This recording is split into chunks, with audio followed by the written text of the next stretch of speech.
साथ, पूरी ताकत के साथ दोनों मुट्ठी ऊपर करके पूरी ताकत से बोलिए, भारत माता की। भारत का नया संसद भवन, हमारी उम्मीदों का नया घर। जय हिंद, जय हिंद। और कॉन्स्टिट्यूशन ऑफ इंडिया जिंदाबाद। और जहां तक देखिए वंदे मातरम का ताल्लुक है, वो it is against the Islam, we can not follow it. Darul Uloom ने भारत माता की जय बोलने पर फतवा जारी कर दिया है। मैं नहीं लगाता नारा, क्या करते आप? मेरे गले पे छुरी भी रख देंगे तो नहीं बोलूंगा मैं, क्योंकि हिंदुस्तान के कॉन्स्टिट्यूशन में कहीं पर भी लिखा हुआ नहीं है भारत माता की जय बोलना। कि ये जो शाहरुख खान की आवाज़ आई है इस वीडियो में, उसको आप ऐसे मन नहीं ले सकते हैं कि वो जो पठान फिल्म थी 1000 करोड़ कैसे कम आ गई जबकि सारे सिनेमा हॉल खाली थे।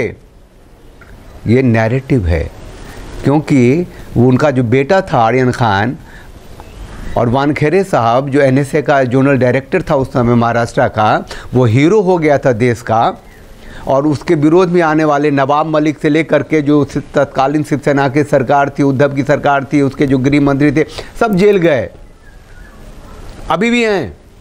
वो अपने पापों से गए, अपने कुकर्मों से गए, और ये हीरो हो गया। इस बंदे पे CBI जांच चल रही है। आर्यन खान क्लीन चिट मिल गया उसको। और ये नए संसद भवन का जो एक वीडियो बना है उसमें ये आवाज़ दे रहे हैं। नैरेटिव समझिए, Shahrukh Khan is not a Shahrukh Khan. वो एक मुसलमान अभिनेता नहीं है, वो नैरेटिव है। इस देश का जो संविधान है, इस देश का जो नया संसद है, उसमें भी उसकी दखल है, उसका अधिकार है, उसका कंट्रीब्यूशन है। वो इतिहास लिखी गई है ना, जब नया संसद भवन का उद्घाटन हुआ था तो शाहरुख खान ने अपनी आवाज़ दी थी, कनाडा कुमार ने आवाज़ दी थी, अनुपम खेर ने। अब वो लोग अपने अपने इंडिविजुअल वो बना के भेज रहे हैं, ठीक है। और जय हिंद कहा था, भारत माता की जय नहीं कह सकते उन्होंने, नहीं कहा वंदे मातरम, नहीं कह सकते, नहीं कहा। बंटवारे के बाद के भारत में ये जो सेकुलर कीड़ा है ना, सर्व धर्म संभाव का जो कीड़ा है, लगभग 40 सालों तक सोया पड़ा रहा। उसके बाद के 30 सालों में, वो 25 सालों में वो उठ के चलने लगा, टहलने लगा। वो जो सेकुलर वायरस है उस देश में, वो अपना अस्तित्व ढूंढने लगा। और पिछले 9 सालों में वो जवान हो गया है। वो अपना जहर, अपना वायरस, अपना प्रभाव पूरी तरीके से दिखा चुका है। अब वो इस स्थिति में पहुंच गया है कि आप कोरोना वायरस की तरफ कंप्लीट लॉकडाउन नहीं करेंगे तो आपको ख़त्म करेगा, लील जाएगा वो आपको। जय सिया राम, हरिओम। नया संसद भवन का उद्घाटन हो गया। सिंगोल राजदंड, धर्म दंड वहाँ पे प्रतिष्ठित हो गया, स्थापित हो गया। किसी ने भी नाम नहीं सुना था। मोदी जी ने इतनी बड़ी बात कर दी। सिंगोल ले आए, जो राजदंड रहा है, धर्मदंड रहा है। अब अपने संसद भवन में वो अपना जो स्पीकर साहब हैं, संसद के जो अध्यक्ष होते हैं लोकसभा के, उनके पास वो स्थापित हो गया है। क्या स्थापित नहीं हुआ, जरा सा उधर देख लें। जो था शाहरुख खान का नाम तो कौन नहीं जानता है। अब उनकी जो फिल्म आने वाली थी पठान, तो होने शुरू हो गई बैकआउट। वो क्या कहते हैं, मध्य प्रदेश के जो मंत्री संतरी थे वो सब भी बोलने लग गए। तो मोदी जी का आ गया था ना बयान कि भैया ये फालतू बैकआउट फैकआउट मत किया करो। हाँ, अब समझ में आ रही है ना। वो शाहरुख खान ने आवाज़ दी है, उस पर जो डॉक्यूमेंट्री छोटा सा बना है।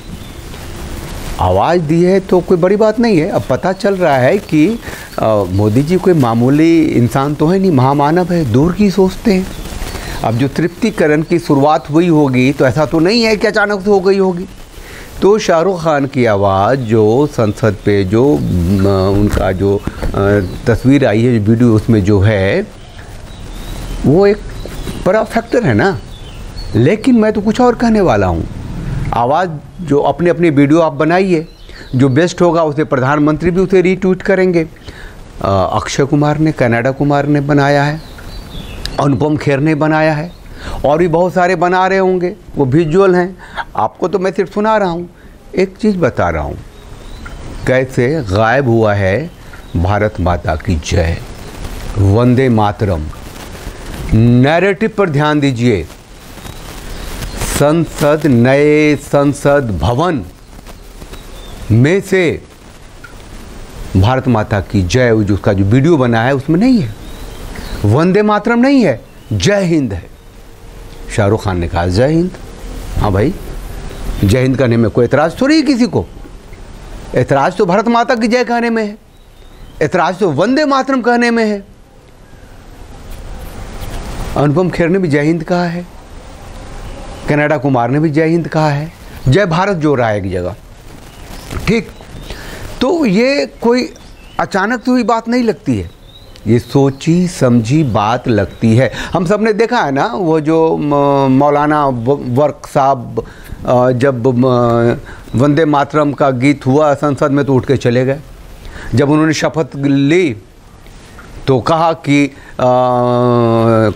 कॉन्स्टिट्यूशन जिंदाबाद, हाँ, हिंदुस्तान जिंदाबाद, लेकिन जो इस्लाम नहीं मानता हम वो नहीं फॉलो करेंगे, वंदे मातरम जैसी चीज़ खोल के कहा। तो ये जो नया संसद भवन है, उसकी नींव या उसकी दृष्टि क्या सेकुलरिज्म को प्रमोट करके तृप्तिकरण को इस्लामीकरण के मुहाने तक ले आना है? कुछ फैक्ट्स पे बात कर लेते हैं। ये जो नया संसद भवन बना और इसका हंगामा मचा हुआ है, ये कहीं हिंदू सनातनियों के लिए कोई पिंजरा तो नहीं बन रहा है जिसमें इन्हें कैद किया जाएगा, इन्हें गुलामों की तरह रखा जाएगा। 542 है ना सीट सभी लोकसभा में, तो यहाँ 888 हो जाएंगे। 888 हो जाएंगे तो जाहिर है कि सांसदों की संख्या बढ़ाई जाएगी तो जनसंख्या के आधार पर बढ़ाई जाएगी, तो उसके लिए बंटवारा होगा, उसके लिए फिर सर्वे होगा, और हो सकता है कि ये 888 में 888 में 300 प्लस आपको तृप्तिकरण वाले सांसद दिख जाए, मुसलमान सांसद दिखें, क्योंकि उनका तो योगदान है ना, उस देश के बनाने में वो भी तो रहे हैं। देश के बंटवारे में भले ही उनका योगदान नहीं रहा हो, वो कुछ बदमाश मुसलमान रहे होंगे जिन्होंने देश को बांट दिया और गांधी जी को अपने चक्कर में ले आया, लेकिन जो इस देश में मुसलमान रहे वो तो इस देश के निर्माण में रहे ना, तो उनका योगदान है, उनका अधिकार है। अब संसाधनों पे यहाँ इतना ज़्यादा उनका अधिकार है, वो तो देख ही रहे हैं तृप्तिकरण के माध्यम से कि उनकी जनसंख्या जितनी उसे दुगुना तिगुना उनको दे रहे हैं। जो सेंगोल है उसके शोर में, इस सेंगोल राज दंड धर्म दंड के शोर में एक नैरेटिव बन चुका है। 300 प्लस जो मुस्लिम्स सांसद होंगे वो वहाँ आके बैठ सकते हैं, ऐसा this is my point of view, मेरा है ना। ऐसा नहीं कि भाई तुमको किसने कह दिया, ये मेरी सोच है, मेरी अवधारणा है, मेरा अनुभव है, जो कुछ हो रहा है उसको देख करके मैं बोल रहा हूँ। तो ये जो नया संसद भवन है उस देश को कहाँ लेके जाएगा और ये कैसा देश बनेगा, आप भी सोच लो। ठीक, आप चैनल को लाइक कीजिए, शेयर कीजिए, सब्सक्राइब कीजिए और उस बेल आइकन को प्रेस कर दीजिए जिससे कि आपको नोटिफिकेशन भी मिलता रहेगा, और अपनी प्रतिक्रिया ज़रूर दीजिए।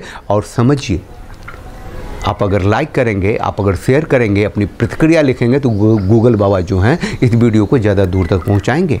हमारी आवाज़ न कारखाने में तूती की आवाज़ से थोड़ी सी ज़्यादा हो जाए, कुछ और लोगों तक पहुंच जाए, आपके माध्यम से पहुंच जाए। अगर हिंदू सनातनी सत्ता की व्यवस्था हम सब चाहते हैं, अपने को राष्ट्रवादी कहते हैं, तो प्लीज़ इतना ज़रूर कीजिए। तो आज के लिए बस इतना ही। जय सिया राम, हरिओम।